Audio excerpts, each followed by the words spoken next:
Adrian, good evening everyone. Even 2 years ago you would have thought this was pure fiction. A comeback 2 decades in the making. The iconic San Siro with its 11 cylindrical towers and rust-coloured girders, the setting for the return to the Champions League of one of England's most storied clubs. Newcastle United's journey from entertainers who gate-crashed the top Premier League to the Champions League regulars to relegation fodder via the Championship and back again is one fascinating tale. But Eddie Howe and his fresh blend of young and the raw and sensible older heads hope this is just the beginning of a new thrilling chapter. There is something romantic about Newcastle, and there is always a story, and the build-up has not been smooth for either of these two teams. What a place to start. Last year's semi-finalist Milan, who won their first 3 games of the season, bowled up here on Saturday to take on city rivals Inter and had dramas. They were thrashed 5-1, the worst possible preparation, but there's no doubt that they are out for revenge tonight. It's an iconic game, the first ever Newcastle manager has attended, and he will be hoping that it ends with a fairy tale win tonight. It's a huge game for Newcastle United, and it starts in just a few moments' time. The two teams, only 5 of the Newcastle players have Champions League experience, and one of them, Isaac, has played just 8 minutes of Champions League football. The referee is Jose Maria Sanchez, the VAR Alejandro Hernandez of Spain. And I'll run through the 2 lineups for you, starting with Nick Pope in goal, Kieran Trippier, Fabian Schär, Sven Botman and Dan Burn, the back 4 for Newcastle United. In midfield, Sandro Tonali, Bruno Guimaraes and Sean Longstaff. Jacob Murphy is a surprise inclusion on the right-hand side of the 3-pronged attack, with Alex Isak preferred to Callum Wilson in attack, and Anthony Gordon starting on the left-hand side. For AC Milan, Mike Maignan is the goalkeeper, the back 4, Calabria, Teao, Tomori and Hernandez the back 4. Radi Krunic will anchor the midfield, which also includes Ruben Loftus-Cheek and Tommaso Pobega. Up front it is Samuel Chukwueze, Olivier Giroud and Rafael Leao. 3,500 Geordie fans have made the 2,200-mile round trip to the San Siro. Later on tonight we're round the grounds with Adrian Durham as we bring you the best from the Champions League and beyond. Tomorrow and Thursday more European commentary with Manchester United and Liverpool. But tonight the road to Wembley in June begins, and it's the two that take the first steps in the UEFA Champions League. Milan against Newcastle, and it's live on TalkSport. Newcastle United in their familiar black and white shirts with white shorts tonight and white socks, attacking the goal away to our right. It's the black and red of Milan with black shorts and black socks attacking the goal to our left-hand side. Alongside me, the last Newcastle manager to take a team into Europe, Alan Pardew. And Alan, the sense of occasion is huge. How do Newcastle ensure it doesn't affect them as a team? Well, firstly, good evening, everybody. I mean, it's an unbelievable fixture, and 2 iconic kits, isn't it? You know, the red of Milan and the white and black of Newcastle. But, you know, they've got it all to do tonight, because this can be a real test with this stadium and this atmosphere. And the first game of the European Champions League, being this one, is brilliant for Newcastle. Superb. I've already had our first seismic challenge from Kieran Trippier, moving high up on the right hand side and crashing into a challenge with Theo Hernandez giving away a free kick. And Milan have the ball deep inside their own half with Radi Krunic, and it back to Malik Teao, who sends it out towards the right hand side, and Ruben Loftus-Cheek gets the first touch, and a first smattering of boos for Sandro Tonali, who commits a tough challenge on Ruben Loftus-Cheek, just to remind the Milanese fans what they're missing in the heart of their midfield. Yeah, Tonali is one of those players that they're going to lean on tonight, Newcastle. Obviously, wealth of experience at this football club, Milan, so you'd like to think he's given them a few tips about how it's going to start and how it's going to evolve. Minute gone, Milan 0, Newcastle United 0, live on TalkSport. This is Mike Maignan deep inside his penalty area, just on the edge of the 6-yard box, playing out from the back for a Milan team who their manager Stefano Pioli yesterday said he expects it to be an all-action approach from Newcastle United. He said they look like a classic English team with physicality, pressure and intensity, and he pointed out the squad's stature and how dangerous he thought that they would be tonight at set pieces. They are quite a big unit now, Newcastle United. Well, they're a big, strong side, and when your left back's about 6'7" in Byrne, it gives you that added player at set plays. Your two centre backs, a left back who's that tall, and then your striker. So they're a big side. But it's interesting to see that Newcastle are playing a decent high press here, which is unusual to go to Milan and press as high as they are. And AC Milan being patient with their build-up, sending it down the right-hand side. A chest by Giroud tries to release the ball to Samuel Chukwueze down the right touchline. He chases the ball, but it's cleared away by Pope, and there's a collision in the centre circle involving Tomori, which generates a free kick to Newcastle United. 2 minutes and 21 seconds played, and it's TalkSport watching the game in the San Siro. Ball picked up by Ruben Loftus-Cheek, and he travels down the right touchline. He's about an inch from it in the right wing position before he tries to take on big Dan Byrne, who blocks the attempted motion towards the edge of the penalty area, and it goes out for a throw-in level with the edge of the box. Yeah, I think steady start by Newcastle. They don't look nervous, they don't look overawed, they've got a good shape to them. The three midfield players are sitting quite solid as a group. There's not one playing in advance, so it looks like three straight across the middle for Newcastle, and a striker up the top and two wide players. Milan will be pretty pleased to be back in action so soon after Saturday's game and their collapse against Inter. It was the first time they conceded 5 goals in that fixture since 1974. Here's Teo Hernandez moving up towards the left edge of the penalty area, across to Rafael Leao, who has a sighter and shoots from around about 25 yards from goal. It bounced in front of Nick Pope, and it was an easy save for the Newcastle goalkeeper. Yeah, Leao is, he's that player, isn't he? What do you get from him? Is he going to be this match winner, this great player? And he's started the game well tonight in a positive way. Comes on the inside there, and as a hit a goal, it was very, very safe for Pope. No problem there. Calabria is one of the most experienced defenders in the league. He's going to have a bit of a handful tonight because he's pretty spicy, Anthony Gordon, playing on that left-hand side. He doesn't mind causing a few problems for fullbacks. He's not shy in coming forward. No, he isn't. And he went over again at the weekend, which is, becoming a little bit of a trademark of his.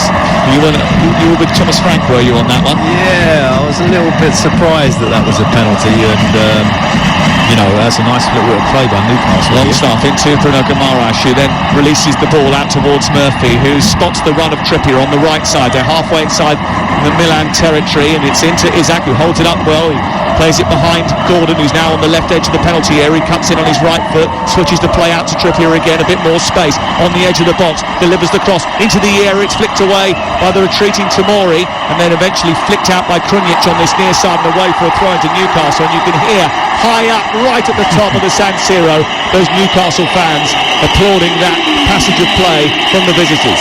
Well, that's the sort of thing as a manager you want to see, because that's going to give confidence to the whole team, that little attack.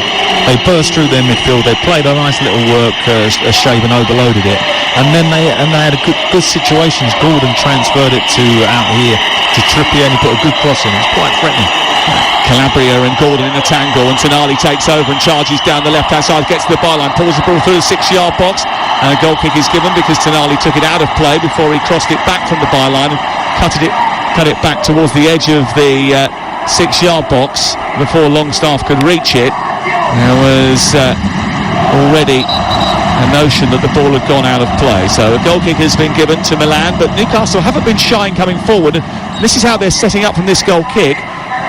AC Milan looking to play out from the back, and there are 3 Newcastle players immediately squeezing them on the press, and he's got his hands full here, Tomori, with Jacob Murphy, who shot him down and tried to force a corner. It's actually gone out for another goal kick. Yeah, a nice idea from Eddie. He's decided that he ain't going to let him play out comfortable, so he's pushed his midfielder on as a striker, and so you've got 3 now with the 2 centre backs and the goalie saying, come on then, are you going to play out?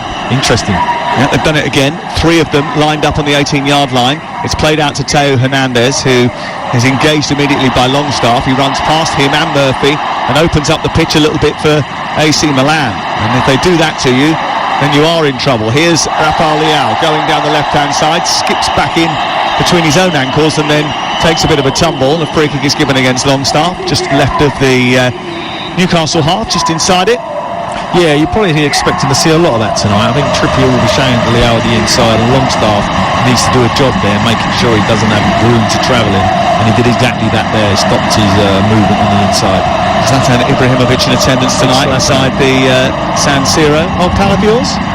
Actually, yeah, I met him when he was 16, believe it or not. Yeah, in Sweden, and he was pretty confident even at 16. Nothing's changed. No. What a career that boy's had, eh? Already a goal in the game that is also in this group tonight. The young boys of Bern taking on Manchester City's group, RB Leipzig, and Leipzig lead by a 0-0. That game in Manchester City's group. This group is a little bit trickier than that, with all due respect, with PSG and Dortmund following a little bit later on, a little bit later down the track for both Newcastle and last year's semi-finalists AC Milan. Ball played up towards the halfway line and Newcastle in possession with Gordon in field into the centre circle, given to Longstaff. It's shifted out wide onto Trippier. Up it goes into Murphy and then back to Trippier once again on halfway, and then slowly but surely Cher comes forward and he clips it long down the right, inviting Murphy to chase. Murphy felt that he had his shirt tugged by Teo Hernandez as he was trying to get away from him. Welcome to Italy, because you're talking about shirt pulling of the highest order. You're talking about the Italians, they're brilliant at that. And he did have his shirt. He was trying to rip it off his body, wasn't he? Yeah, absolutely. Forceful grip of. But this right-hand side could be something for Newcastle, because Leao doesn't look like he wants to track back at all. And Trippier 2 or 3 times already is looking to advance, looking to get forward down there, and he's going to get a bit of space and time. Good situation for Newcastle down this side. 8 minutes gone. Mike Manuel plays the ball out towards the far side. It comes off the touchline from Calabria into midfield. Giroud drops deep, plays it on to Ruben Loftus-Cheek, who tries to release Chukwueze down the right side, but he was a little bit keen there, the 24-year-old Nigerian who signed from Villarreal in the summer, and the offside flag is up as a result. Yeah, it's offside. I mean, Burn's got a job tonight with it. Chukwueze, we don't really know too much about him personally, but he's obviously comes with a big reputation from Villarreal. So, Bern is not that type of fullback that likes a lively striker or a lively wide player against him. So he's got a tough job tonight. He was in the Villarreal team that got to the semi-finals of this competition, played in that Bayern game, but they won rather famously a year and a half ago, and he's also a star in a match back in April in La Liga against Real Madrid, where he scored twice and came up with a beautiful assist in a rare win for Villarreal over Real Madrid. Tempted AC Milan into the market. Yeah, and looking at Newcastle with 9-10 minutes in now, and very confident. There's been no real worries. If I was Eddie on the sideline, I'd be very pleased with this start. Longstaff in centre field plays it back to Cher. Remember, Newcastle's last experience of the Champions League was 2002-03, when they were in the group with Dinamo Kiev and Feyenoord and Juve. So Bobby Robson leading them with Shearer, Bellamy up top, Shea Given, Kieran Dyer in the team. And they've handed another plum group this time around. Here's Gordon twisting, turning down the left-hand side, pulls the ball through the penalty area before it could reach a Newcastle jersey. And then as Teo Hernandez tries to bring the ball away, he goes to ground holding his face after a little tug from Sean Longstaff. And the referee's going to have to be a little bit careful, Jose Maria Sanchez, not to fall for these little dirty tricks. Gordon was absolutely brilliant there. That was a fantastic run down that side. He looks like he's got the fullback to pace, and he tricked him nicely. He got to the byline, just cross, let him down. Nice little, again, as a manager, it's brilliant to see one of your wide players looking like he's got the beat of the fullback. The weather certainly disrupted Newcastle's plans on arrival, but it's been a warm and sunny day in Milan today. Tonali over on the left-hand side, definitely used to that. Ruben Loftus-Cheek gets the better of him and nicks it, plays it out towards the right side, and Chukwueze tries to centre it, doesn't quite make its way through to Radi Krunic, and it's cleared away. Verbega comes out towards this near side, tries to commit a challenge, and commits a challenge which ends up giving away a free kick just inside Milan territory. When you come to somewhere like Milan, you're expecting them to dictate the play, particularly in the early stages, and they haven't done that. Newcastle have been given as good as they've got here, and as I say, a great start for Newcastle. This really, really positive, good attitude. Players are high up the pitch. Yeah, very good. Let's hope it continues like that. Well, it's 0-0, and you're listening to TalkSport. It's Milan against Newcastle, live on the network tonight. Remember, later on, you round the grounds with Adrian Durham, as we bring you the best from the Champions League, the Championship, and a couple of games in League One as well. Here is Verbega, edge of the penalty area, left-footed shot, driven towards the right by Nick Pope, who pushes the ball clear from the save. Lay out towards the far post. Chukwueze, another save by Pope, and it's steered away by Dan Burn out to the far side. Well, AC Milan haven't really shown any teeth in the opening 12 and a half minutes, but an effort from the edge of the area from Verbega was stopped by Pope, and then immediately he was called into action again from Chukwueze. That's what happens, Dan Burn had one loose pass there, and of course Newcastle then are not set, and Milan got at them, had two decent efforts there, one from just outside the area, and then a cross that went to the right to the far post, and Pope's had to make two saves already, just from that little one giveaway pass. You've got to be so careful in possession, and particularly against someone like Milan and this crowd. A bit of a decent body swerve from Ruben Loftus-Cheek to get him in down the right-hand side. He steers across into the centre. It's stopped by Trippier, who watched it and cleared it to the far side. There's good motion from Ruben Loftus-Cheek, just to body swerve his way into space, and now there's a chance for Calabria to cross from the right side. Delivered into the box, not a great punch by Pope. It drops inside the area. Loftus-Cheek keeps it alive. Giroud is there, pokes it towards goal. Pope makes another save. It's out for a corner. Well, the goalkeeper's been busy. We've only played 13 and a half minutes, and that's 2 or 3 big saves so far from Nick Pope. The latest from Olivier Giroud. Yeah, this is Milan now. You see, from that one mistake, they've had 3 or 4, 5 attacks that just started to create holes. Newcastle suddenly look like they're not organised, and that was a great chance from Giroud. Typically, him out-muscled the centre-back and almost scored. 14 minutes gone. Milan 0. Newcastle 0. Here's the cross from the right side in the corner. Headed down and away to the back post by Loftus-Cheek, and then steered into the air by Leao. He was stretching for it at the far post, trying to send it back towards goal. Couldn't quite get the right direction on it. And it's cleared away by Newcastle, and they're just living a little bit dangerously after a bright start now, Alan. Yeah, that costly error on that possession has really given momentum to Milan. But again, they're high pressing again here. Theo Hernandez away, up into the air on halfway by Trippier, who prods his header, looping into the air. Tonali tries to bring it down, but it's won by Verbega eventually. Gets it all the way back to his goalkeeper, Mike Magnon. They call him Magic Mike. He's a very good goalkeeper, useful with his feet as well. One of 3 Frenchmen in the team. Yeah, lots of Frenchmen in this team. How many Italians in the team? 2, I believe. Just the 2, yeah. You were quite surprised by that, weren't you? I was very surprised by that, particularly at AC Milan. There's actually as many Englishmen as there is Italians in the AC Milan team, which is a surprise. 15 minutes gone. Milan 0, Newcastle 0. Tomorrow night we'll bring you Bayern Munich against Manchester United from the Allianz Arena.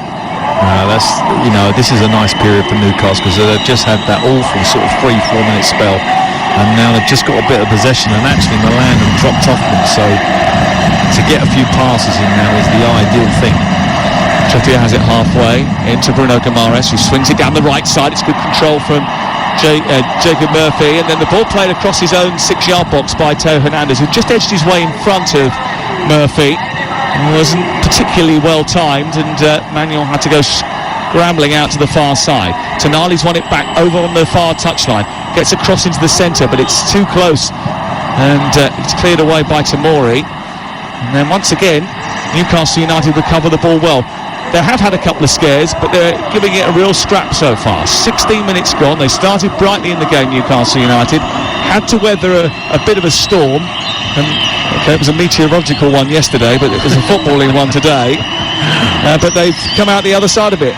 Yeah, they look like, they look a team that is not out of control. They just had a couple of bad minutes there, but for 90% of this game, they've had good composure, good organisation, and they look like they're carrying a threat. Particularly Gordon up on that left-hand side. TalkSport live in Milan.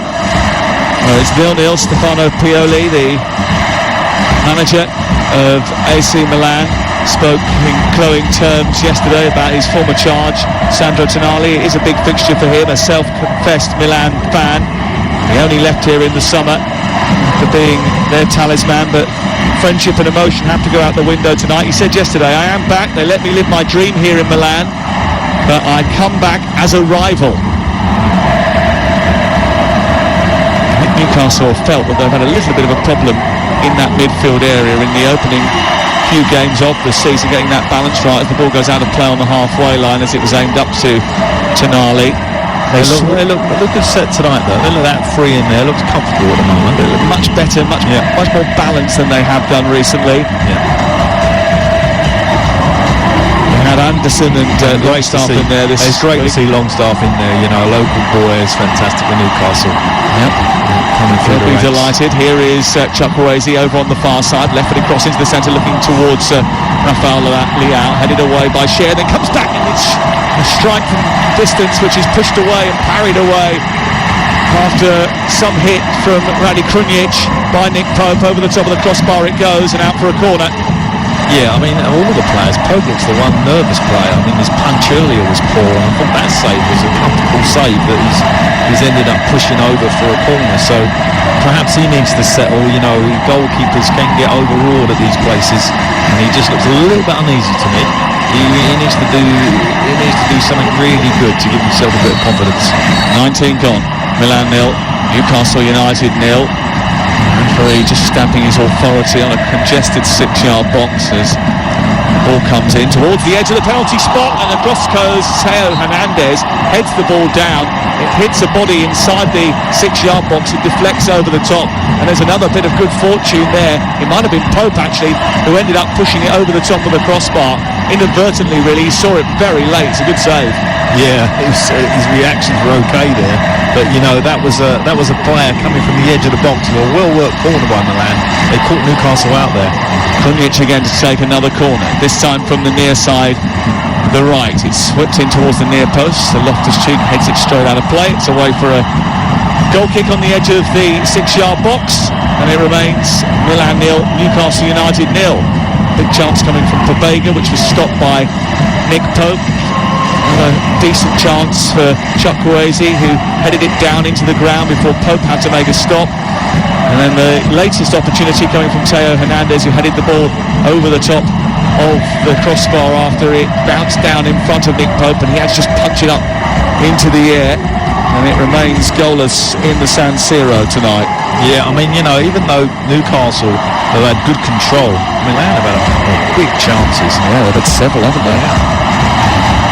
Hernandez forward towards Loftus-Cheek, who gets away from Tonali, bursts into the Newcastle half, sizes up an effort, shoots. It's a little bit too high from Loftus-Cheek. Nice powerful run from the former Chelsea man who got within 30 yards of goal and only had one thing on his mind. He drove that ball goalwards and ended up finding the third or fourth row of the stand, when really there were one or two other options for him, Alan. Well, they got him behind Newcastle's midfield there, and that's the first time they've done that. But Loftus-Cheek, who's been that kind of enigma kind of player at Chelsea, and he had a great sort of loan period at Paz, went back, and was he going to start? He's gone to Milan, but he started this game terrifically tonight. I think he's probably been their best player. Goalless on TalkSport. And Brazil back on breakfast tomorrow to review all the Champions League action. Look back on what has already been an exciting 20 minutes here. I'm sure there's more excitement to come with Manchester City in action from 8 o'clock. Lots of championship action with Southampton and Ipswich playing tonight. It'll be a fascinating fixture after what Southampton have been through in the last couple of games. Here is Mike Maignan being chased down by Alexander Isak. It's cleared away by the French goalkeeper. Inadvertently steered back by Radi Krunic. It drops in the left wing position. Tonali's over there quickly. Malik Thiaw goes out to try and shut him down, but Tonali keeps hold of it well, plays it against the Frenchman, or the German, sorry, asks for a throw in but doesn't quite get it, and it's a Milan ball in the right full-back position. Yeah, Tonali likes that left side. You know, he goes down there out from that central area, and him and Gordon work well down that side, so that's something Milan have to look at. But Milan have good pace at the back. The two centre-backs have been asked a couple of times to sort of accelerate, and both of them look like they were more than quick enough to deal with Isak and Gordon on that side. The one problem player, I would say, if I was a Milan manager, was I think he's the captain, the right back. He looks a little bit like Gordon's got the beating of him. Calabria, the 32-year-old club captain, who's been with the club since 2006.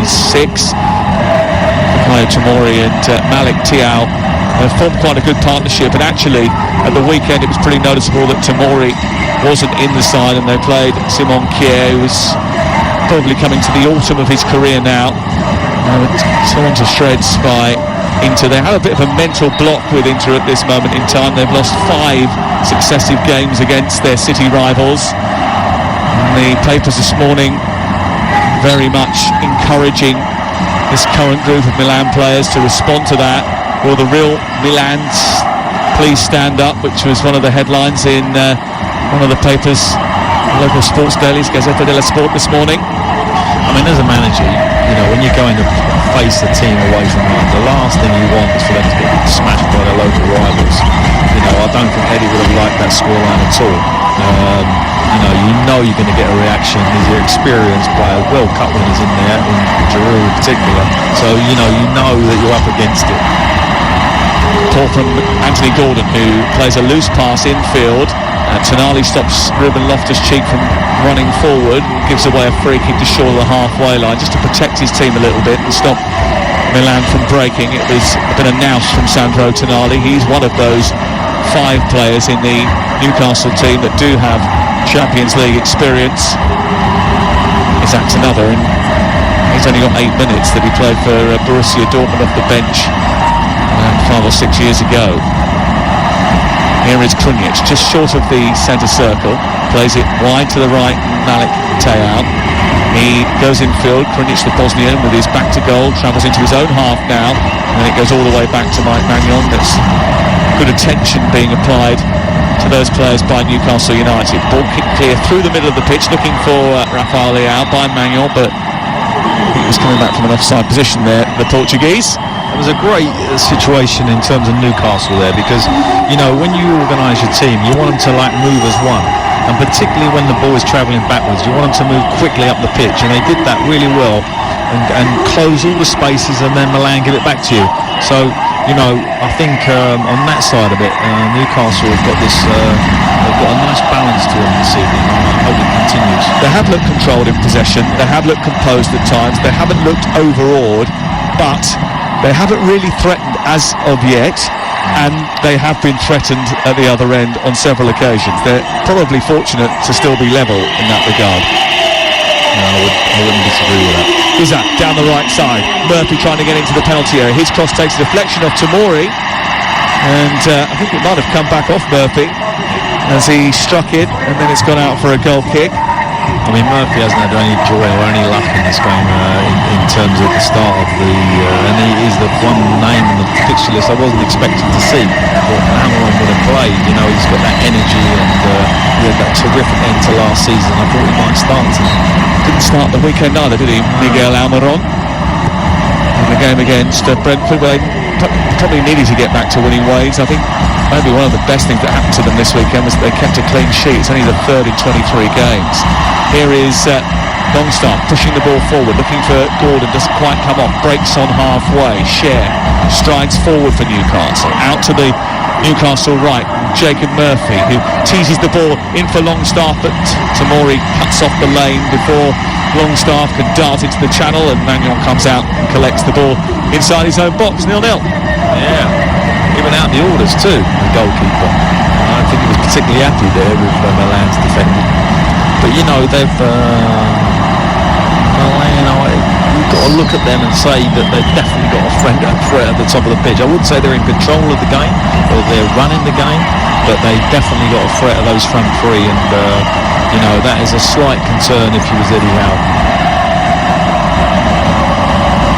So far, 52% ball possession for the home team, 48 for Newcastle United. No shots on goal for Newcastle, on or off target. 9 so far for Milan. This is Longstaff, who's under pressure from Pobega, and he didn't get the free kick he thought he was going to get. Milan have played on. Into midfield it goes to Loftus-Cheek, and then back to Rani Krunic on this left-hand side. Advancing was Pobega. Newcastle have got back into shape. Tonali's snapped into a tackle, and Gordon has profited from that. Now they turn the ball over, but didn't go forward with any real zip. They've just kept hold of possession here, Newcastle. Yeah, but that was good play, because in tight situations, when you're funneling back as a 9 behind the ball, you've got to be able to keep it in tight situations and make sure that you can then progress up the pitch, and they did that well there. Very important tonight that in those tight sort of possession periods in your last third that you controlled. Longstaff just sends a searching ball out to the left-hand side looking for Gordon. Gordon collides with Calabria over on the far side, who goes down pleading that he was felled by Gordon. Referee hasn't given anything apart from a goal kick, and we see that Newcastle formation once again where they line up 3 players right on the edge of the 18-yard box, pressing the Milan defence from the goal kick. So Mayon goes long out towards the near side. It's not a great header from Rafael Leao, and Trippier gets the ball back. Great play by Trippier there. And he has got that long experience of England and Atletico, European nights. Brilliant there. That's what you want, particularly from your experienced players, showing that little mouse. Giroud just brought them down. But Eddie looking like slightly suntanned, or the pressure's starting to kick in. One or the other. I do know that feeling. Having known Eddie for a very long time, suntan is not something that he picks up very easily. No. I'm going to say pressure. 29 minutes gone. He keeps in the shade, I think, that boy. Yeah. Milan 0, Newcastle United 0. You're listening to TalkSport with Sam Matterface and Alan Pardew, the former Newcastle United manager. Took the team to the quarter-finals of the Europa League. In the commentary box watching the game between Milan and Newcastle, where it is still 0-0. It's Milan who've had the best chances, even if Newcastle have looked comfortable in possession. Gordon doing well over on the far side, winning a free kick from Calabria, who's a little bit clumsy with his challenge, and the free kick is given to Newcastle wide on the left, about 15 yards inside Milan territory. Yeah, it's an interesting battle, because Calabria, the skipper of Milan, did really, really well a minute ago, where he read a situation where he was trying to find a pass to Gordon, yet just when he gets caught with Gordon in good possession running at him, he looks vulnerable. And I would certainly, if I was Eddie, be looking at that area, thinking I'd get a little bit more out of that, particularly second half. Trippier's going to take the free kick. Yeah, they got to 30 minutes, that's that on the clock now. That's fantastic, 0-0.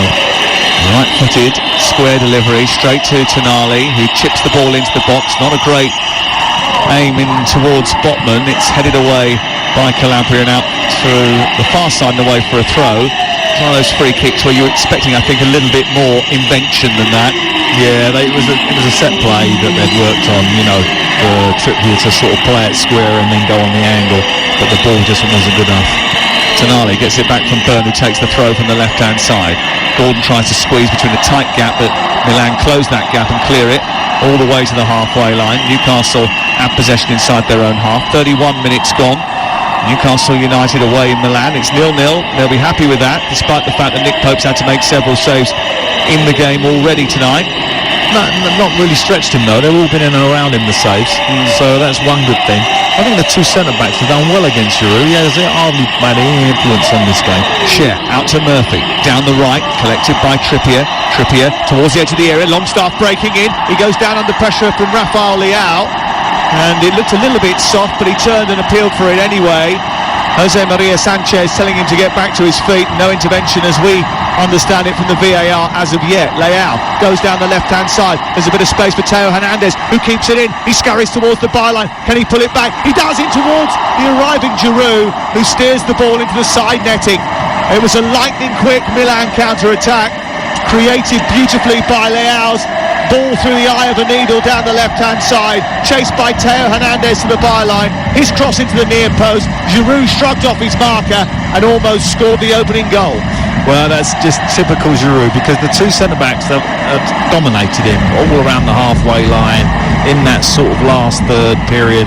But when you get to the byline, that's when he comes alive. It was a brilliant run, and actually maybe should have done better there, Giroud. It was a good opportunity for Milan. At the other end, Longstaff was asking for a penalty. What was your view on that?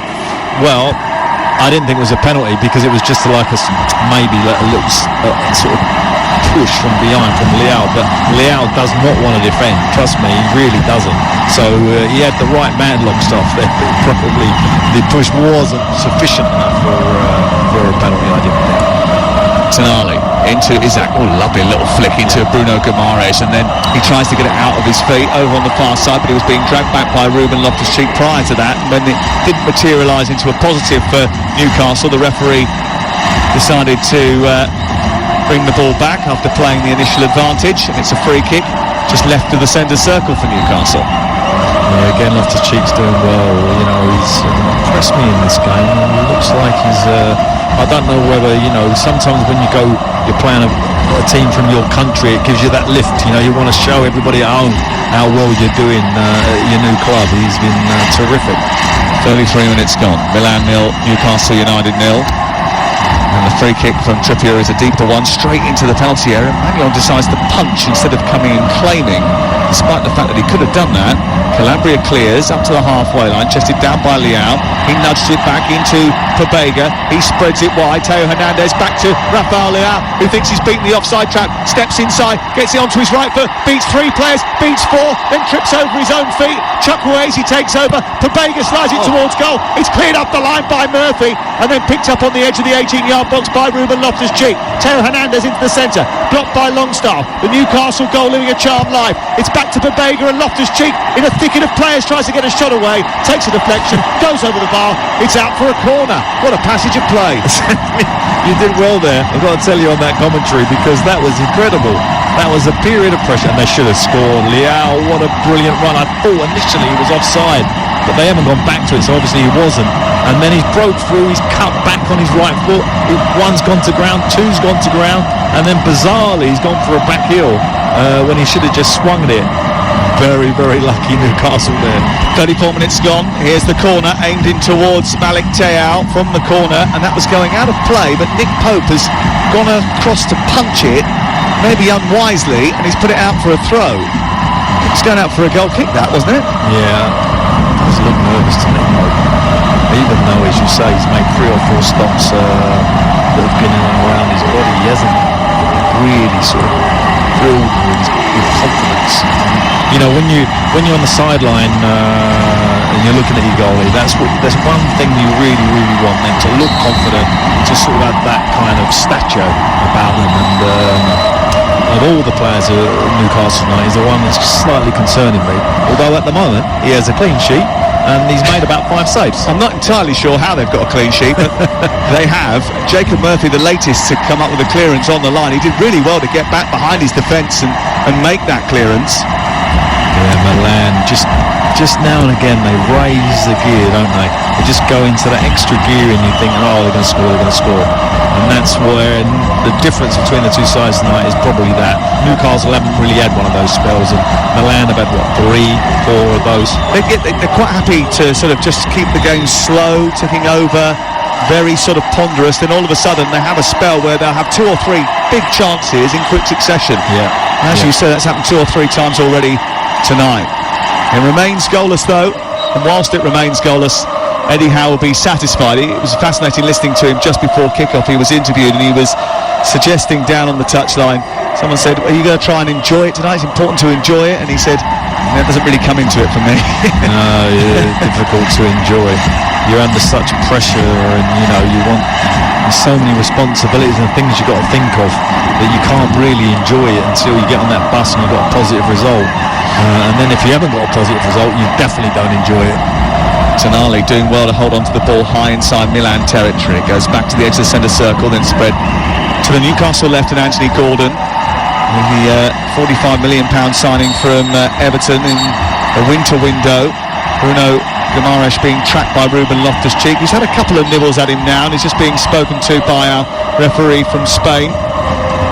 It's a real battle between those two. Yeah, and the situation in front of Newcastle now is like, they need to. Gordon does well, takes the ball down, looks to take on Tomori, who closed the space that Gordon wanted to run into very quickly and stopped him from getting any real chance away. Yeah, that was the point I was going to make there. Just as they've not really had a threat of the goal, and that's what they need, just to get Milan on the back foot. Chukwueze down the right side for Milan. Now they're on the attack again. This cross is deep to the far post. Rafael Leao sends it back. He comes all the way through to Chukwueze after a collapse inside the 6-yard box by Giroud, claiming that he was knocked over by one of the centre halves. And I think he was shaping up to try and do an overhead kick, and he ended up kicking one of the defenders in doing so. And the ball spills behind and goes away for a goal kick. But it was another one of those Milan attacks. This one a little bit more uncontrolled and chaotic. And once again, the Newcastle goal isn't breached. Yeah, again, Newcastle fortunate really to be 0-0 there. It's a great ball to the back post, and as you say, as he's headed it back across the goal, Leao, Giroud's going for an overhead kick, and a defender fortunately got in the way of that action. I'm pretty sure Zlatan in the stands would have managed to score that. Isaac out to Murphy. Murphy into Longstaff, who pulls it back to Gordon, who shoots. It's blocked by Malik Teao inside the penalty area, and it's cleared away, and they're on the counter now, and it's Botman who's tidying up to make sure that doesn't become a real problem for Newcastle. But that was a good move from Newcastle. Longstaff involved again. He's breaking really well from midfield. Yeah, I mean, this is so interesting on this side with Trippier, because Trippier's leaving Leao and going forward, and he created that chance for Newcastle, as you say, with Gordon, almost gets a shot at goal. But Leao is just not bothered in defending. It's a great ball by Trippier out towards the far side, the left, and Dan Burn trying to bring it down. Radi Krunic covering his defence, manages to help it clear. It bounces back down into that left wing position. Burn can't control. Calabria gets it away. Bruno Guimaraes wins it, holds off Ruben Loftus-Cheek, who then brings him down, and that's foul about 4 or 5 from Ruben Loftus-Cheek. It won't be long before the referee starts thinking about taking a little bit more strident action. Bruno did brilliant there, didn't he? He's in the tussle with Giroud, and then he's coming to Loftus-Cheek, and he's managed to out-strengthen him. Brilliant play. All that happening on the edge of the centre circle. Newcastle United away in Milan, 0-0 the score. And we're just getting a quick replay of the Rafael Leao chance where he broke away, went running into the Newcastle half, took on 4 Newcastle bodies, got himself into the penalty area, and then attempted a sort of a back heel when really he should have just turned and swiped the ball goalwards, and then he just fell over and collapsed like Bambi on ice. It was such a brilliant play up until that point, and then it was pretty comical after that. He looked like a newborn giraffe for a second there. Here is Isaac inside the penalty area, holding on and trying to nudge it out towards the far side. And collapsing inside the box, the ball is steered clear by Krunic. It goes out for a throw in level with the edge of the penalty area, and Krunic has got a yellow card for arguing. Calabria's not happy either. Actually, I'm not sure it's not Calabria who's got the yellow card. Oh, he does look like a captain, doesn't he? Yeah, well, he said, I'm the captain, I'm allowed to come and talk to you, and that's what I was trying to do, and you booked me for it. Yeah. You find that, usually the main character in that dressing room, your captain, is going to say a few words, and he's got himself a yellow card for probably asking the referee a couple of questions. Nothing wrong with that. Longstaff on the edge of the area to Isaac, to Murphy, edge of the D, tries to curl it towards the far post. He doesn't quite get enough round the ball to bring it back down and towards the goal, and it's about 2 or 3 yards wide of the goal, maybe a little bit higher. Yeah, Zach has been quiet in this game, managed to just sort of create a little bit for Murphy there. He ends up kind of centrally on his left foot, tries to curl it in that top right hand corner, but unfortunately didn't really threaten the goal. It was 2-3 yards wide. Calabria the only one in the referee's notebook at this moment in time, although Radi Krundic was doing a good job of trying to get in there as well. Ruben Loftus-Cheek has also walked the line in the opening 41 minutes, and Newcastle's defence has as well. But despite the fact they've conceded a number of chances in the game, it's still Milan 0, Newcastle United 0. 15 shots, 7 on target for AC Milan in the first half, and as of yet not one of them has breached Nick Pope's goal. I mean, you know, we're getting to sort of 42 minutes here, almost half time, and I think both managers will actually be quite pleased. Even Eddie would be like, you know, pretty content with his side. You know, we'll talk about it a bit more in a minute, but he has to get a message that, you know, they ratchet up the pace of the game in that last third now and again, and Newcastle need to be able to deal with that better. But on the other side, the Milan manager will be pleased as well. As you say, they've created numerous chances. When they go up the gears, they look like they got the beating of Newcastle. Yeah, they have like an attacking strategy, almost like tidal waves, don't they? Those waves of attack that produce a number of big, heavy-hitting chances in quick succession. Then they come off the pace again, and then they'll just turn it up and then go rolling in towards the Newcastle goal once more. You're standing like a surfer. You do a bit of surfing. Do you think I look like a surfer? Not really. No, I did try it once, many years ago. I was useless. Catch that right way, sir. It's hard work, mate. You have to have a strong core, don't you? Yeah, I went to Cornwall and tried a little bit when I'm 59. My goodness me, that was hard. A bit of bodyboarding, that's all right. Try that. Okay, I'll give it a go. Yeah. 43 minutes gone. Milan 0, Newcastle 0. Ball clipped forward from the centre half, Malik Thiaw, up towards Giroud, who allows it to run through past towards Leao, but there was an offside flag up against the Portuguese, and a free kick given to Newcastle United, who I think will be pleased that they have got to this juncture without being breached. Trippier on halfway. I don't know what was that stat of the weekend. That was the first clean sheet for I don't know how many sort of months and games, but they've managed to get to half time here with a clean sheet, but they do live dangerously at times, Newcastle, when the pressure builds. Yeah, it's probably the best thing about the weekend for Newcastle United was that clean sheet. Only the third in 23 Premier League games, which is remarkable when that was the bedrock of their success in the first half of the season. They had, I think it was 10 in 19 or 10 in 20 before that, which was really impressive. They'd sort of stopped doing that, and yet they won, and that was great, and they got the 3 points, but setting it up in that way, keeping that resolute defence, which had certainly been the reason that they'd mounted a Champions League charge last year, would be encouraging for Eddie Howe.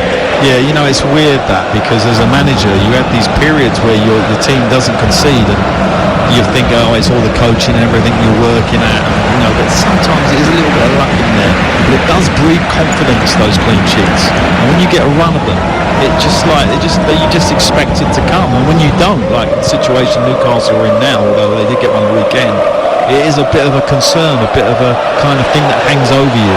Leao spins off Trippier into the centre circle, moves forward at pace, plays it out wide, 10 yards edge of the box is Pabega, then on to Theo Hernandez. Milan on the attack here, coming forward, stamped away by Longstaff. Calabria joining the attack, moves the ball out to the wide right position now. They change the angle of the attack with Chukwueze, who gets towards the edge of the box, takes on Gordon, tries to trick his way past him. They hold firm, Newcastle, and then Byrne comes round the back and clears and stabs it out for a throw down by the corner flag. Yeah, Chukwueze wants to come back onto his left foot, and Gordon did well there. He wasn't going to let him deliver the cross, and Byrne see it out. They get to half time. I think Newcastle will be absolutely delighted. There is the half-time whistle, no added time at the end of the first 45 minutes. Newcastle United have been away from the Champions League for 20 years, but They haven't looked out of place so far. Lots of calm, controlled possession in that first 45 minutes, but boy did they concede one or two chances. Nick Pope and Jacob Murphy coming to their rescue in that first half, where at the break it's Milan 0, Newcastle 0. Well, earlier on today, Newcastle's youth team lost to Milan 4-0 in the UEFA Youth League, and I think in the first half they probably had enough chances to score 4 goals in it, but they are going to make a change at the break. Milan, Florenzi is coming on, and he is going to replace the captain Calabria, who was booked in the first half. And Alan, you sort of thought that Calabria was struggling to deal with Anthony Gordon in that first 45 minutes. Yeah, and you know, that sort of kind of evolved into him getting very frustrated towards the end of the game and picking up a yellow card. And I think if I was the Milan manager, he's the captain of the team, he's probably thought, let's get him off. Don't want him getting emotional. This game's in the bag for us. I think, you know, he'd be very, very confident, Pioli, that he's going to win this game. So maybe one way is protecting the individual, i.e. get him off before he does something stupid, and Gordon giving him a bit of a tough time, and being able to replace him with a player that can come on and maybe deal with Gordon a bit better. Adrian's gone through the statistics at half-time as to what the balance of power was. It certainly was one of those games where Newcastle United looked set for a lot of it, but conceded far too many chances. How they haven't been breached is more to do with luck rather than judgment, I think. And Nick Pope has come out to the right full-back position again in the early stages, just 12 seconds into the second half. And you and I have been a little bit concerned about the jitteriness from the England goalkeeper. And that's a couple of times where he's just taken the wrong decision. He's got away with it on this occasion, and he might not get away with it for much longer. Let's go down to St Mary's, because Southampton playing Ipswich tonight. Saints conceded 9 goals in their last 2 games. Ipswich have won 5 of their last 6 in the league. Here's Alex Cook with the team news. Just one change for Southampton from that defensive disaster class against Leicester. Aribo replaces Downs. 4 changes for Ipswich. Williams, Taylor, Hutchinson and Hurst are the players who come in. Back in the San Siro, Newcastle got the ball deep inside their own half. Let's head off to Deepdale, where unbeaten Preston are top of the Championship. They take on Birmingham today in front of Matt Jones. Just one change for the league leaders. Jack Watmore comes in for Andrew Hughes in defence from their win over Plymouth.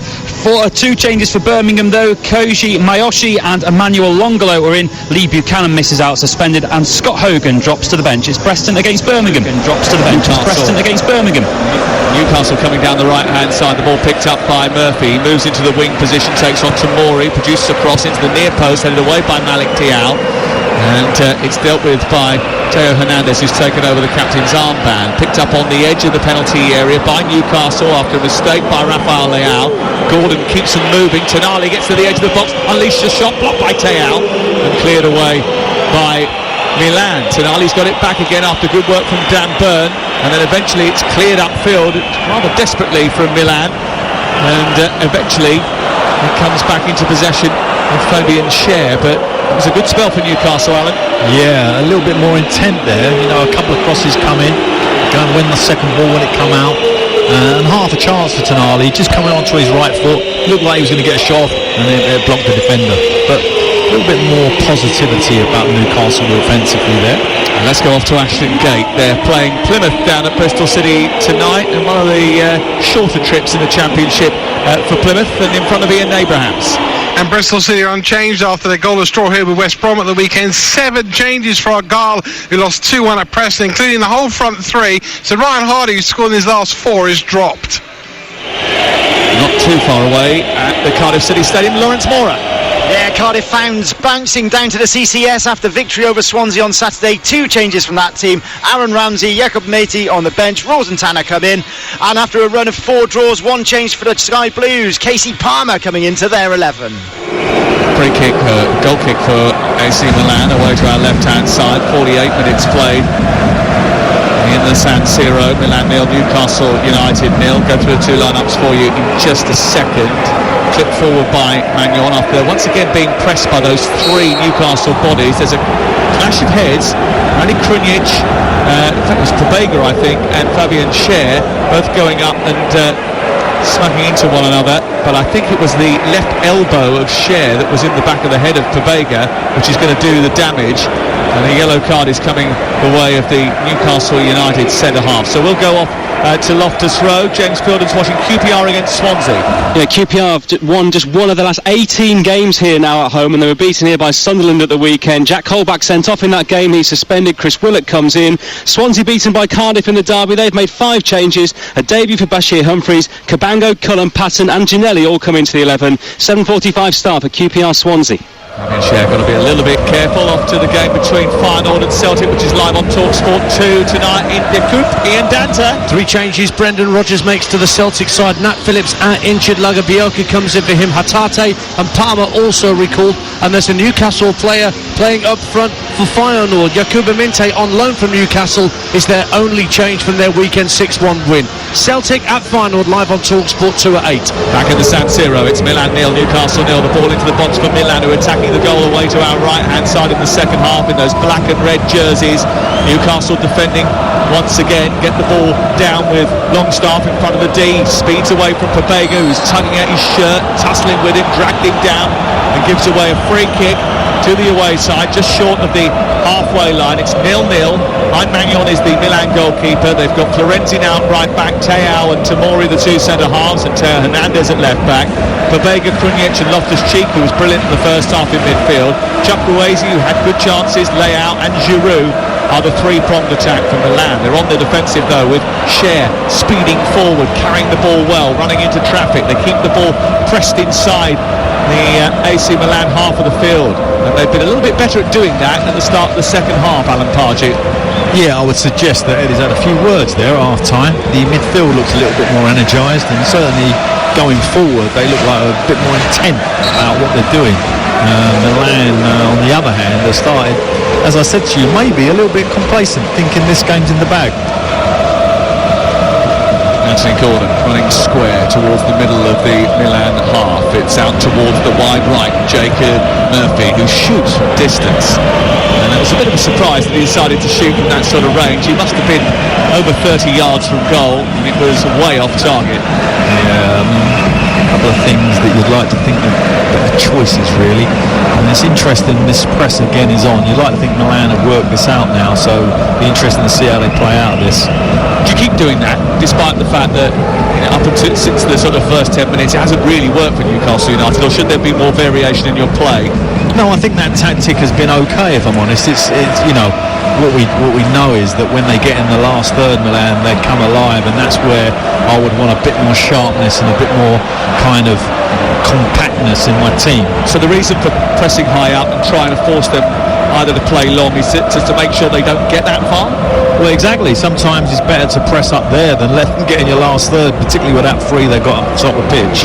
So, you know, I think that tactic has been okay, I really do. And but, you know, it's these spells that they have, and they haven't had one yet, Milan.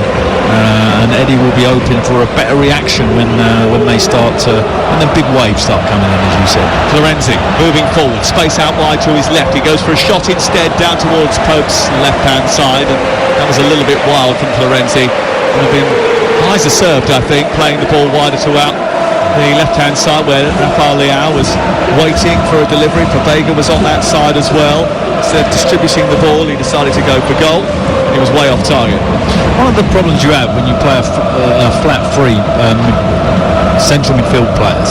So when you do that, they kind of, you can cover across the pitch and all that, but you can get in behind, because the middle one is not quite sure whether to sit or actually go forward. So sometimes you can get caught out of position, and about 3 or 4 times in this game, Milan, the wide players have popped inside behind that midfield 3 of Newcastle and created some space. And as you say, he got in that space, but he had a shot when he should have played it left, and it would have been a good situation for Milan. 53 gone. TalkSport, Milan 0, Newcastle United 0 on TalkSport tonight. Later, from Manchester City's game against Red Star, we'll be bringing you all the goals as they go in with Adrian Durham. Ian Danta's got Feyenoord Celtic with Scott Minto over on TalkSport 2, which you can get via our app. Just download it. You can flick between all of the stations if you've got the TalkSport app. Talk TV, listen to Piers Morgan if you want to. Tomorrow morning you can wake up to Julie Hartley Brewer or Alan Brazil. Chris Evans is on Virgin Radio. Everything at your fingertips if you download the TalkSport app. And of course all the live commentary across the weekend. We've got so many for you this week, midweek. Champions League action tomorrow night as well, and Thursday we've got Liverpool in action in the Europa League. Friday night the Lionesses in action against Scotland, and Saturday I'm off to Turf Moor Saturday for Burnley against Manchester United. Big game, yeah, what a week they've got, Man United. Here is Longstaff winning the ball from Trippier. Out on the wide right is Jacob Murphy. Gets to the edge of the penalty, produces a cross. It's pushed away by Magnon. It's loose on the edge of the area. It was a big punch in the end by Magnon, who decided to come and push that ball out instead of trying to catch it, and he got a good distance on the punch. Yeah, there was a sort of collision in the halfway line, but it broke for Newcastle. It went wide. Good cross again. Like the second or third really good ball into the box. The keeper did well on that occasion. He snuffed it out. Big punch. Went to sort of mid-pitch. Well, this first 10 minutes of the second half for Newcastle is a little bit better than the first, in terms of they haven't conceded any of those big chances. Correct. In the opening 10 minutes, and they've been a little bit more threatening going forward. Definitely the message from Eddie, because sometimes you're looking at your team and you might think they're getting overawed here, and they need to exert their own sort of muscle, and I think that was the message, if I'm honest, from Eddie. Come on, you've got away with one there. Now you need to come out second half and show a little bit more flair, a little bit more intent, and they've done that so far actually, as we get to sort of 9 minutes of the second half. Ruben Loftus-Cheek, brought down by Tonali. It's a free kick for Milan, who scampered down the right with Chukwueze, and Tonali had a swipe at him. Gives away a free kick in a dangerous area, wide on this right-hand side. He's pleading his innocence to Jose Maria Sanchez. Yeah, Chukwueze, he reminds me, a little bit of a player that wants to come on the inside but will go on the outside on occasion, and when he does that he's got outstanding pace. Sort of Rashford does it on the left hand side for Man United, and Saka does it for Arsenal. Wants to really come in on the left, but then will go down on the right, and he offers the same threat. I think he's been quite impressive tonight. Theo Hernandez has got very good delivery from this wide area, both left and right. He's going to leave it to Rani Krunic on this occasion. He's got 5 to aim at in the centre. Back from the edge of the 6-yard box, they all charge towards the near post. There's a bit of space at the back, which Dan Burn comes and takes control of, heads the ball away. Out of the box on the left-hand side, Theo Hernandez runs down the side of the penalty area, is held up by Bruno Guimaraes, then he's fouled by Bruno Guimaraes, and it's going to be a free kick wide on the left-hand side for AC Milan. Let's get team news from the Etihad Stadium. Red Star, the visitors to Manchester City tonight, and TalkSport's Mickey Gray is there. Yes, there was 3 changes. Ake coming in, Gomez and Nunes coming into the starting 11 with Edison, Walker, Ake, Diaz and Gomez at the back, Silva and Rodri in midfield with Foden, Haaland, Alvarez and Nunes the 4 front midfield players. 8 o'clock kickoff here at Etihad Stadium. Man City against Red Star Belgrade. Yeah, and Red Star Belgrade up against it, you think, Alan? What was it you said to me as he was reading the team out there? Yeah, good luck, I said. It's just amazing, Man City. They, whatever team he puts out, they just sound impressive, don't they? And he hasn't made many changes there, by the way. It's a strong team. Free kick then on the far side. You haven't missed a thing on TalkSport. 57 gone 0-0. Milan against Newcastle in the Champions League. Ball in towards the near post. Again, Longstaff taking charge of that delivery into the area. He did really well to get it clear. And it's been helped up towards the halfway line and taken down by Florenzi. Newcastle United, who conceded a lot of opportunities to Milan but got away with it in the first half, haven't conceded too many in the second, of which we've almost reached the hour mark. Nick Pope comes out into a right full-back position again, takes a couple of touches and moves up towards the edge of his penalty area before releasing it to Sven Botman. Good to see him back after his ankle injury. That wasn't as bad as I think many first thought. Returned against Brentford. Trippier plays the ball infield towards Murphy, who draws the challenge from Tomori, who gives away a free kick just right of the centre circle. Trippier asking whether or not there should be further punishment for Tomori. Yeah, well, I don't know about that too much. I would be very, very pleased if I was Eddie in the reaction in the second half. Milan haven't really offered a threat yet, and Newcastle definitely a bit more intense. So, a little bit more comfortable from Newcastle. Always difficult to say them words when you're away at San Siro, but we'll see. So far, so good. Well, it is the fourth time that Newcastle have taken a seat at Europe's top table, having qualified for the competition once under Sir Kenny Dalglish and twice under Sir Bobby Robson. Only the so-called Big Six have qualified for the tournament more often than the Geordies. Ironically, the venue for the club's last away match in the Champions League back in March 2003 was none other than here at the San Siro. Newcastle fans have rich memories of it. The Magpies needed to beat Inter to maintain any realistic hopes of going through, but despite the fact they scored 2 goals, they conceded 2 as well. Here is Chukwueze moving on the edge of the penalty area, trying to attack down the right. He plays it centrally. It's not a great delivery by Krunic. It's cleared away by Gordon, who hooks it into the midfield. Malik Thiaw keeps AC Milan on the front foot. Chukwueze skips past one challenge, then plays it left to Theo Hernandez. Hernandez into Krunic. And then as we hit the hour mark, Newcastle in a good shape as Ruben Loftus-Cheek tries to pierce the lines. They win it back, and Botman feeds Gordon, who runs upfield and then teases the ball down the left touchline, asking his active chase, but Tomori is across the cover at rapid speed. And then there's a bit of a problem here for Krunic, getting back under pressure from Gordon. Goes down, gets a free kick. Yeah, Tomori's got those afterburners, isn't he? You know, he's looked like Isaac, probably even, or if not favourite there, and Tomori just took a yard out of him. A brilliant bit of pace. Always nice to have from your centre back. Yeah, well, a brilliant challenge in the right full-back position, and he sends the ball with that challenge up to Murphy, and they get up the pitch here with Longstaff. Murphy back out wide to Trippier, who's joined the Newcastle United attack. 0-0 the score. Guimaraes speeds past into Tonali inside the area, couldn't quite hold on to it, but the offside player got up against him anyway. Yeah, wasn't going to count, and it's a free kick to Milan, and we're still finally poised in the San Siro. Newcastle United's big night as they return to the Champions League, but they've got a couple of extra threats to deal with now. Christian Pulisic coming on for Chukwueze. Surprised to see him go off, but the manager was very sort of animated at half-time, talking to his substitutes. He obviously had this planned at half-time that he was going to make some changes, so he might have seen something tactically here. So it'll be interesting to see how they set up now, because Milan suddenly look like they're running out of ideas. So this is a tactical change by the manager. Yeah, Tijani Reinders is on for Pobega as well. I think it's a like-for-like switch in both circumstances, Alan, really, so there won't be too much change to the system. There might be just a change in impetus. Yeah, absolutely. Yeah, but, you know, it might be that Pulisic might, you know, start coming a little bit more on the inside, because I do think there's a little bit of space behind that back midfield three of Newcastle. 62 gone. Milan 0, Newcastle United 0. Eddie Howe yet to roll the dice in terms of substitutions.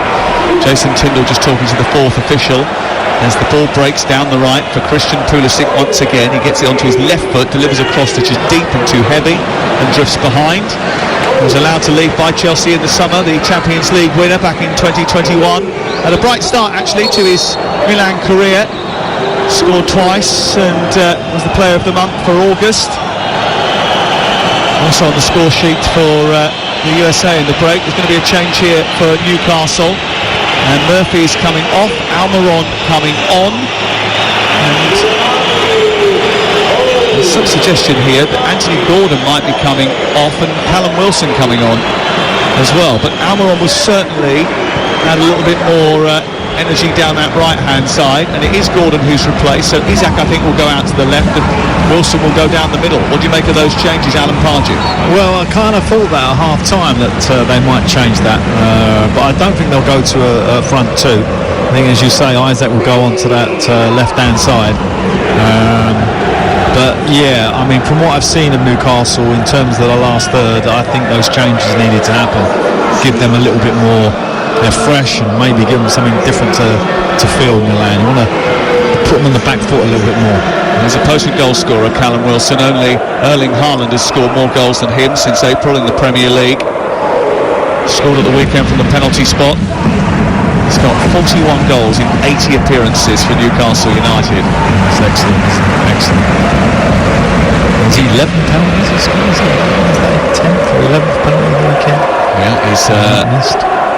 He's pretty There's that reliable ball in behind the front, the midfield three again. Here's Reinders getting to the edge of the penalty area, twisting one way, then the other, and then getting his shot away from the edge of the box. It was pretty close to Nick Pope, and he dropped to his left and made a simple save, but he was allowed to wander through that gap there, a bit too easily for Newcastle's liking.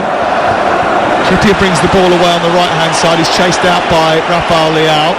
He knows he's made a mistake there, Trippier. And ceded possession back to Milan, 0-0. Yeah, I mean Milan, definitely trying to up the levels again here. You can sense it. The substitutions give him a little bit more impetus, and a good little situation there. He danced his way through, but couldn't get the shot off. A point would be brilliant for Newcastle United to start their Champions League campaign away in the San Siro. Absolutely, it'd be a great start for them. Still a long way to go there. There is 25 minutes to go. Milan 0, Newcastle United 0. Those supporters high up behind the goal away to our right-hand side, making a noise every time Newcastle look like fashioning attack. There haven't been too many of those over the course of the evening. They had to ride their luck at the back, but they have made a couple of changes which might make them a little bit more assertive. Tomori gets in front of Callum Wilson.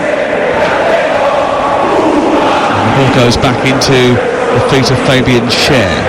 Excellent passer of the ball, reads the game very well. The Swiss international. Into Longstaff, down the right it goes, and on the chase goes Callum Wilson, but Malik Thiaw is going to get across and snuff that out before it becomes a problem for Milan. It's away for a throw-in over on the far side for Newcastle United. Yeah, again, the other centre, they must have the two fastest centre-backs I've ever seen at Milan. Lightning. It was nice to see the two English boys doing very, very well for AC Milan. Tomori and Loftus-Cheek, both been excellent tonight.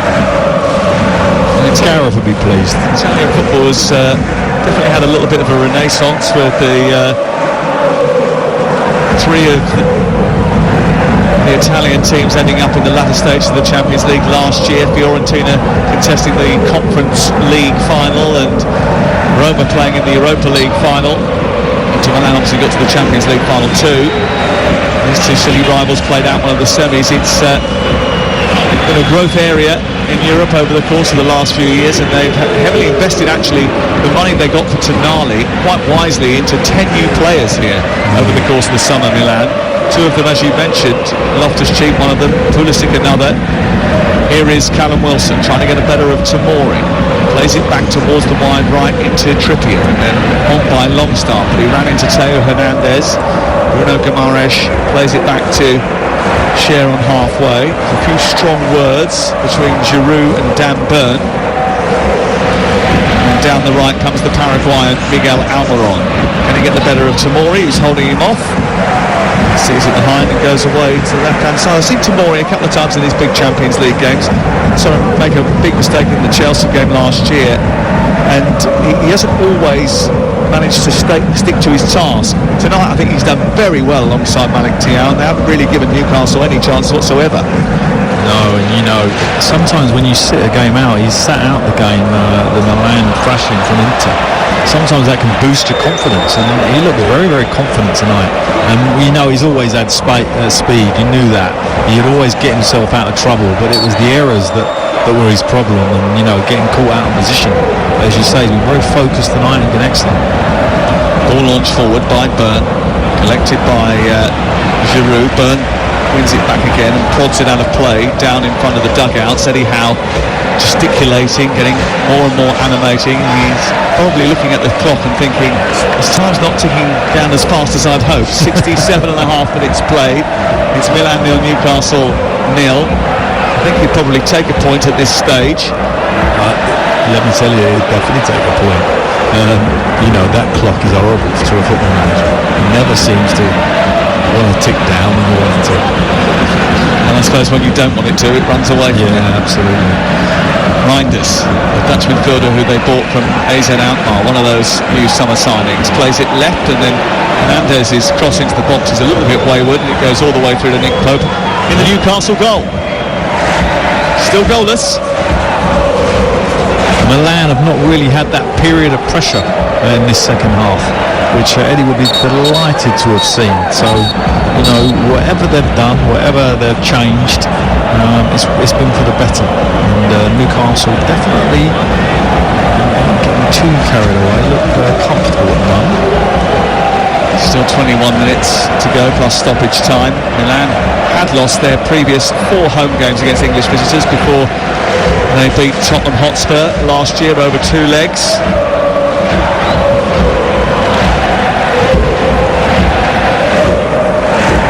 Put a number on Antonio Conte stroke Christian Stellini's side towards the middle of March last year. Yeah, they were quite brilliant, weren't they, last year? You know, it was only in the semi-final, really, they fell down again to their rivals, their big rivals in the city, who probably are a stronger side. This is a new sort of Milan. There's, as you say, 3 or 4 new faces trying to bed themselves in. There's one, Loftus-Cheek, who's bursting down the right-hand side, beating Tonali, producing a cross into the centre. It's too close to Pope, who smothers on the edge of the 6-yard box and will clear out towards this near side. Another chaos of the first half for Newcastle to endure at this moment in time, and they will be pleased about that. Isaac does well, drops a little bit deeper off that left-hand side and then swings the ball out to the far side over the halfway line.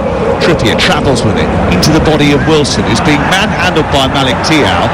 I thought that was going to be a free kick. The referee has allowed play on, and Teo Hernandez is speeding away through the centre of the pitch. He goes through into the Newcastle half, through the centre circle, then winds up a shot which is blocked by Sven Botman. It was from about 35 yards. Ambitious is probably a little bit of a understatement. And then there's a problem here, and this is a bit of a worry, because this is an issue that has dogged his career, I think, up until this point. Ruben Loftus-Cheek, who's come to the San Siro to get a fresh start, has gone to ground, and I think he's going to have to be replaced. Yeah, big shame for him, because he was having a terrific night, and he did well again there down the right-hand channel. Had a little burst, and now he's definitely pulled up, and he's definitely not going to carry on. I don't know what the problem is. I can't really. He's not gesticulating in any sort of area, but as you say, he's had problems. He knows he can't carry on, so it's probably an old issue. Just wonder whether or not he just turned his ankle as he tried to cross that ball just moments ago when he got the better of Tonali. Remember, a little bit later on we've got live coverage of Feyenoord against Celtic live on TalkSport 2. You can listen to it via our app on TalkSport. We'll bring you live round the grounds action with Adrian Durham. Man City against Red Star, Southampton against Ipswich from the Championship, Preston, Birmingham, Bristol City, Plymouth, Cardiff, Coventry, QPR, Swansea, loads more games in the Championship, and 3 I think tonight taking place in League One. I'm sure Adrian will have a keen eye on Peterborough's game against Cheltenham. Massive. Unbeaten Plumpy are away at Barnsley tonight. All the goals as they go in this evening live on TalkSport. Yunus Musa replaces Ruben Loftus-Cheek. He's an interesting fella, Yunus Musa, playing for the international team of the USA now, but he grew up in the Arsenal academy really and played 30 games for the England youth set-up. Off goes Sandro Tonali, and listen to the applause from all 4 sides of the San Siro. They recognise his service. Yeah, that's lovely, isn't it? A chance to say goodbye as he's replaced by Elliot Anderson for the final 19 minutes of the game. Yeah, nice moment that, and always great to see when a player is appreciated. You know, you don't get that sort of appreciation just from your playing ability. It's your character and how you carry yourself. And there was an area all over him there, brilliant for him. He'd have enjoyed that play. He's actually played quite well tonight, I think, Sandro Tonali. Yeah, for sure. And you think maybe he's taken him off because he knows that those couple of worries and not played and protecting him a little bit. And also probably how Eddie's feeling at the game at the moment. If I was him, I'd be really quite comfortable with how this is unfolding this second half.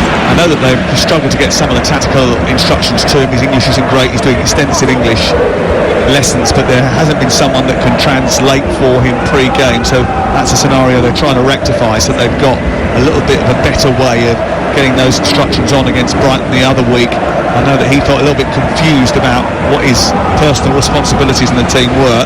Yeah, and the Premier League's different. It's a different sort of requires different things out of you. Absolutely. Here on the right-hand side, come Milan in towards the centre. It's a brilliant delivery, and it's a header over the bar from Rafael Leao. Florenzi's delivery into the box, and Rafael Leao was diving towards the goal. He prodded the ball with his head towards the top corner of Nick Pope's goal, but it was just over the top. What a great delivery that was. Florenzi, what a ball. He's got to score, really. I mean, anyone who's sort of, is good in the air, if that was Giroud, that's a goal for sure. But he didn't quite attack it as you would expect, Leao, and he's gone over the bar, thankfully, for Newcastle. But that's their first real threat. Where are we? 73 minutes the second half.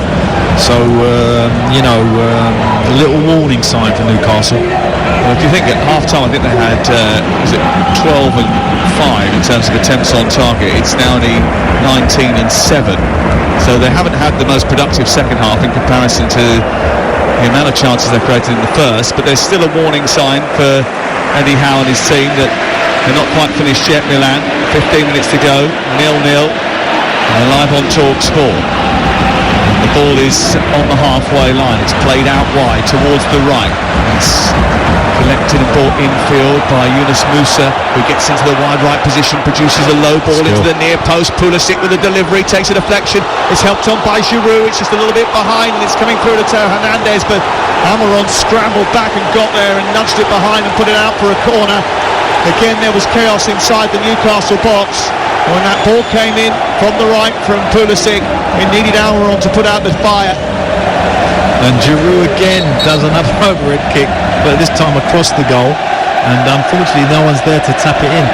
Now this is the spell now, because this is a corner.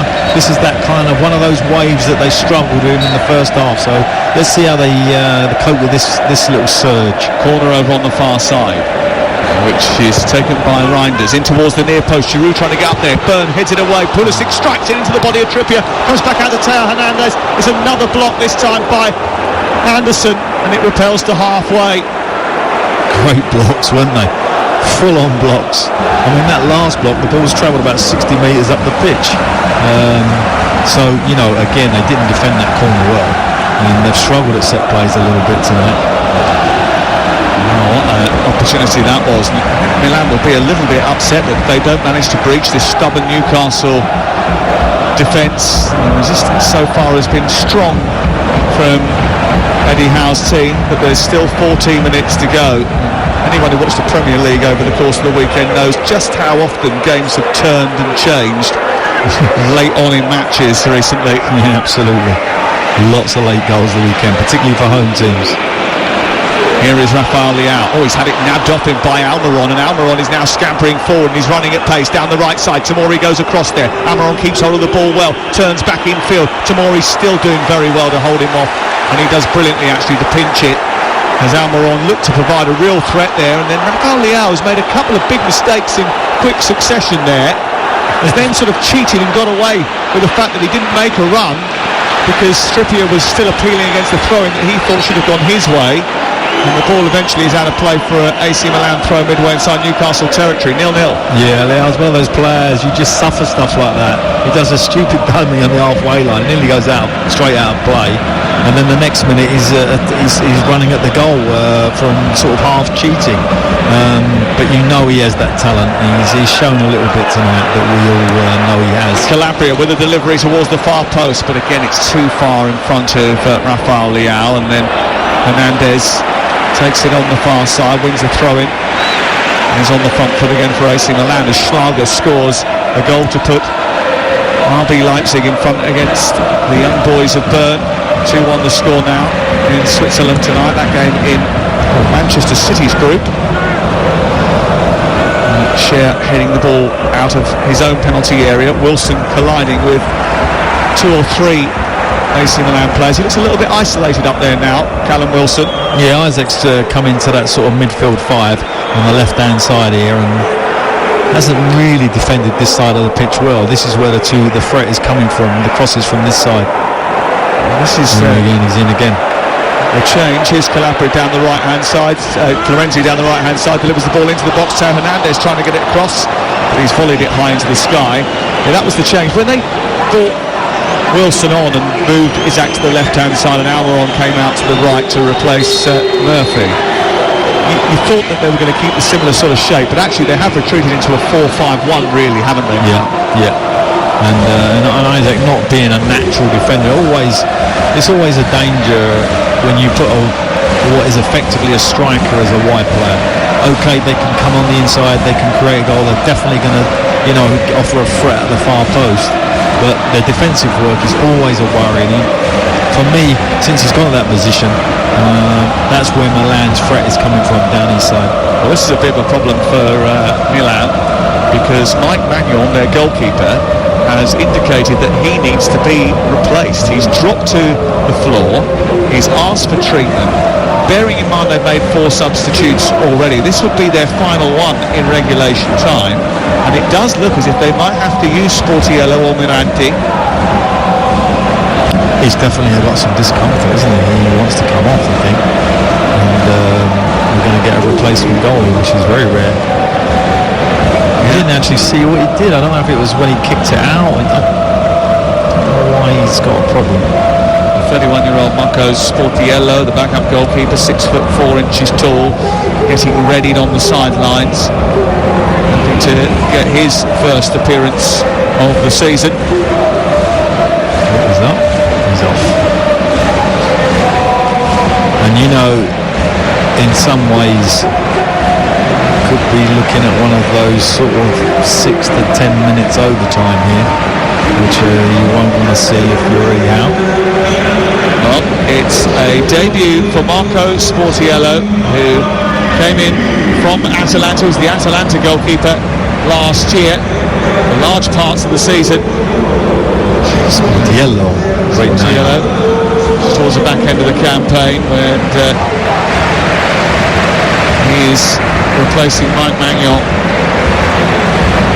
It'll be disappointing for the Frenchman. Last 10 minutes of the game. If you're Newcastle United here, you think to yourself, this isn't their first choice goalkeeper, he isn't really ready to come on, he's not been warming up on the sidelines, shall we test him, shall we try and throw some at him? I don't think they'd be thinking that at all. I think get through the next 10 minutes, please. Just get a big 0 for Milan. That's the target. They haven't had a shot on target in the game yet, Newcastle United. So the odds are against them taking 3 points from this game. They'll take a share of the spoils though. Milan 0, Newcastle 0, with 9 minutes to go plus added time. And at this moment in time, this represents a very healthy start to the Champions League campaign for Newcastle United. Yeah, and even though we've got a long period still to go, and of course there's going to be a lot of injury time, but not only subs we've had, we must have had 8-9 subs between the two teams, so we're going to get a lot of time at the end here, but they're looking as comfortable as they have in the whole game really at this point. Particularly those waves in the first half were a massive problem. We've not really seen that from Milan in the second half, and they look a little bit dysfunctional. They've made the subs, they've not got that kind of rhythm that that sometimes the home team get. So for Eddie and Newcastle at the moment, happy. Yunus Musa has been booked for a foul in the middle of the park. Just a little bump on Bruno Guimaraes, which has generated a free kick just right in the centre circle, 10 yards inside opposition territory. Delivered towards Dan Burn, who rises and heads the ball down. Didn't get the perfect delivery. He thinks that should have been out for a corner. It's not. It's gone for a goal kick. What a fascinating story that is, the Dan Burn story. He was pushing trolleys in Asda when he was 16 years of age. Now he's playing in the San Siro for his boyhood club. He was released 10 years ago by Newcastle United. Yeah, not under my watch, I hope. I have to go back now on the record. I think it's actually longer than that. Yeah, I think it was. I think it was released when he was 11 years of age, not 21. I mean, in 2003. He's had a great period in his career, and he's such a massive asset to have a fullback, a guy who can play fullback, who's as big as he is, because he's such a threat at set plays. You get a bit frustrated, AC Milan. Olivier Giroud's just been booked for an aggressive challenge in the middle of the park. He's shaking his head. He went up with Longstaff for a challenge, but he brought his arm across the side of the face of Longstaff. He's pleading his innocence. I actually think he was innocent there. He was just, I think he was trying to protect his arm from hitting the guy, but actually there was no way he could do that because he was sort of right into Longstaff. I think he's been poor actually, Giroud, tonight. You expect a lot more from him. And he's scored 8 goals in 14 appearances against Newcastle for Arsenal and Chelsea. 4 goals already this season. 3 of them from the spot, it must be said. You know what Zlatan's thinking on the top of the stand there? He's thinking, I'll do better. Is he about 39 now? Zlatan is 42, I think. 42. Here is Pulisic down the right-hand side, trying to get towards the edge of the penalty area. Dan Burn comes across, plays it against Pulisic. It goes out for a goal kick. Milan not happy about it. Dan Burn is. Well, I don't know if, you're saying he pushed that trolley at Asdi. He must have pushed it quick because he showed a bit of pace there, didn't he, the boy? Superb bit of defending. Is that winning what he thinks is a foul on this near side? The throw-in has gone the other way instead. It's getting a little bit fractious out there now as Newcastle United try to spoil. They're not afraid of doing that, by the way, Newcastle United, well aware of the tactics that they've employed over the course of the last year or so in order to see themselves through in games, and they may well be doing that now, just trying to dig in and get over the line with 6 minutes to go, because they know that a point on the board at this stage from their first trip in the Champions League will be a huge boon to their campaign. Milan have the ball inside their own half. Any level of European football conference, Europa League, Champions League, a draw is absolute massive result. Away from home. Of course, away from home. And, coming to the San Siro Milan and your first time back for 20 years, this is a really crucial period now because they haven't really been threatened second half. Joe Hernandez, after Tomori gets them forward. Rafael Leao tries to play it back to Hernandez. The ball runs loose on the edge of the area. Newcastle tight and compact on the edge of their boxes. Milan now try to prize them open. A clip through the middle to Yunus Musa. Musa turns it back into the path of Reinders. Reinders wide, out to the wide positioning. It's Florenzi with a decent cross once again, but Pope this time does come out and claim and pulls it into his chest and will walk the ball to the edge of the penalty area and take as much time as possible, as Nick Pope often does. He's actually looked a lot more comfortable second half, hasn't he? Even though he started the second half with a strange header. The whole team has. Yeah, that's right, they have. They installed whatever they did at half-time. They did a good job, the staff. Particularly Eddie, obviously. Ball's been played down the right channel for Elliot Anderson to chase, but it was a little bit too ambitious for the youngster, who's in a tug-of-war between Scotland and England, apparently. Pulled out of the Scotland squad with a little knock, didn't he? Yes. Here is Florenzi down the right-hand side. Newcastle with only 4 back here. There's 5 in attack. Florenzi plays it wide to Pulisic. Comes back into Rafael Leao. He just took a little bit too much time to try and dab it back. And then as it comes to Pulisic, there was bodies around for Newcastle to block, and they smother it and get it clear. Hernandez back into the area as they turn the ball over once again. Newcastle headed away through Botman. It's picked up by Almiron. And there might be a late surge, one of those late waves crashing into the Newcastle penalty area for the next few minutes, and Eddie Howe will have to buckle up and ride out the storm. I would definitely be taking Isaac off personally and bring someone up and can shore that side of the pitch up, because it's the only way I can see Milan scoring is down this right-hand side where Isaac's getting too narrow and he's not doing the fullback. Well, Wilson's come out towards this left-hand side now because Isaac, I think, is a little bit cream crackered. I think they've obviously made that change. Edison, Callum, just go and tidy that side up and leave him up in the middle, even though Callum hasn't done it well there. Here's Pulisic on this right-hand side into Giroud, stopped by Anderson, who's come out to help out. Across comes Yunus Musa. We're in the 87th minute. Newcastle on the verge of a very big result. A result that will see them put a point on the board. Anderson slides into a tackle. He keeps the ball alive even though he's hurt himself. It's picked up by Almiron. He's got Longstaff on the right-hand side if he can feed him. He feeds him into the box now. Longstaff charged past Tomori. Tries to produce a cross. Tomori does brilliantly. blocks the cross, which ends up in the arms of Sportiello, the replacement goalkeeper, and he bowls out quickly up into midfield. Hernandez onto Giroud. Giroud trickles forward, gets to the edge of the box, unleashes the shot, is saved by Pope. Luckily it went straight down. He's right down the middle into Pope's hands, that did, because Giroud was lining up there. Look how stretched this game is now. Newcastle with 4-5 players in opposition territory, and Milan are not set at all. They're slowly ambling back, but Newcastle are not forcing the issue whatsoever. They're just keeping hold of possession. They know that they don't want to get into an end-to-end game, and that's such a poor mistake. The ball went back to halfway, and Dan Burn rather lazily wafted his foot at the ball, and it went out in front of Eddie Howe. They've given possession back to Milan. I think Dan's just absolutely exhausted. Everything's coming down his side, and he's had to defend on his own at times against two. So that pass give him some sort of justification. He just looks shattered, actually. Rani Krunic has talked himself into a yellow card. It's still 0-0, and what has been an epic battle between these two. And Newcastle have had to ride one hell of a storm in the first half, where the statistics show that really and truly, by the law of averages, Milan really should have had a goal themselves. They didn't get one. Newcastle United have been a little bit more structured in the second half. They've had to weather 24 shots, 9 on target. It's still 0-0.